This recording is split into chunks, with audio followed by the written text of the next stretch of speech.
Hello, Cambly learners. My name is Maryah, and I'm a tutor here on Cambly.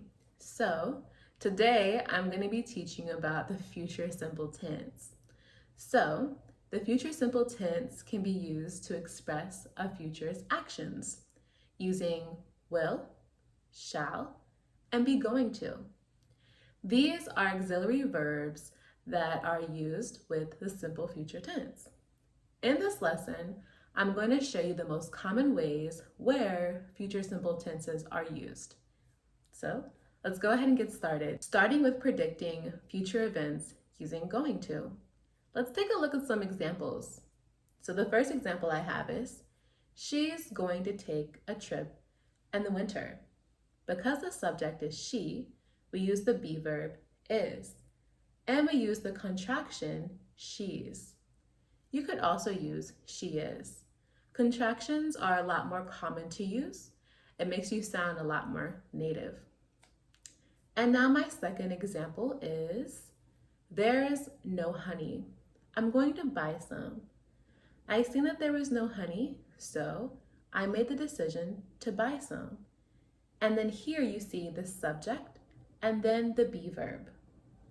And the next one, it looks like it's going to snow tomorrow. The word tomorrow shows that this is a future action. Moving on to predicting future events using will.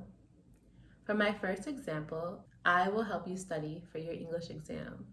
I'm predicting that I'm going to be helping you study for your English exam in the future. And then we have, the doctor will examine the patient tomorrow. So maybe the doctor can't examine the patient today, but I'm predicting that the doctor will examine the patient tomorrow. I want to add, when using will for the future simple tense, it doesn't matter what the subject is.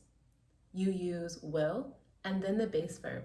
You might be asking yourself, well, how do I know when to use will and be going to? Well, will is used to make predictions. There's no evidence, it's just really personal opinion. And be going to is used to make a prediction. If there's an evidence, it is preferred instead of will.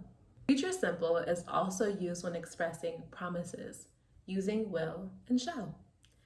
Let's look at some examples.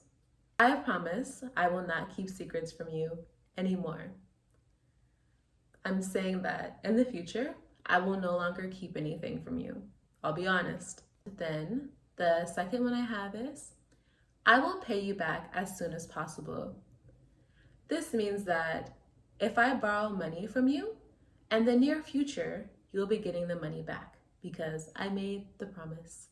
And now my last one for making promises, we have, we shall do everything we can to solve the problem. Should I use will or shall? In general, we tend to use will for affirmative and negative sentences about the future and for requests. Now, if you want to make an offer or suggestion with I, we, use shall and the question form for very formal statements. Future simple tense examples with making quick decisions. The one I have, which is probably very important, is I will call the police. When you see someone is in danger, you should make a quick decision and call the police. So anytime you see something and you need to respond right away, you can use the future simple tense. Like, I will call the police, or I will go to the station, maybe, can be another one. And then we have to talk about coming events. So the first one I have is, your grandfather will arrive in a few minutes. This means the grandfather will enter the home very soon. Then we have actions you're not sure about or haven't decided yet. The first one I have is, maybe we will meet later. You want to meet, but you're not sure about your schedule. Maybe the both of you can't decide when you need to meet up. The second one I have is, he will probably wear a blue tie for his interview.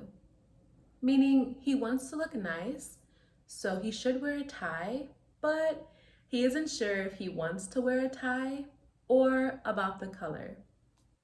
Then we have first conditionals. This is a hypothetical situation, meaning you don't know if it's going to happen, but if it does, this is what you would do in the situation. The first one is, if I see Anthony, I will tell him the truth. Meaning, Anthony might not know the truth until I see him. When I do see him, I will be honest with him. Now we're gonna move on to my negative sentences. So, for negative sentences, you can use is not, won't, will not, plus the verb. The first example I have is, Andrew is not going to study the piano. The second one, Selena will not go to the movies with us because she is sick. You can also replace will not with won't. It means the same thing as well. It's pretty close anyways. Moving on to the positive sentences. With these, you use the subject plus will plus the verb. The first sentence I have is, the meeting will begin at 8 a.m. Sometimes meetings don't start when they're supposed to, so this sentence is positive because it's just reassuring you that this meeting will start at 8 a.m. The second one I have is, if you pass the exam, I will buy you a new computer. It's very positive. I would definitely pass my English exam if I was going to get a computer. Okay, so I hope this was helpful for you guys. For those of you unfamiliar with Cambly, Cambly gives you instant access to friendly native English speakers like myself. You can take English lessons anytime, anywhere, using your phone or computer. Schedule your next lesson with me using the link below. Thank you so much for watching, and goodbye.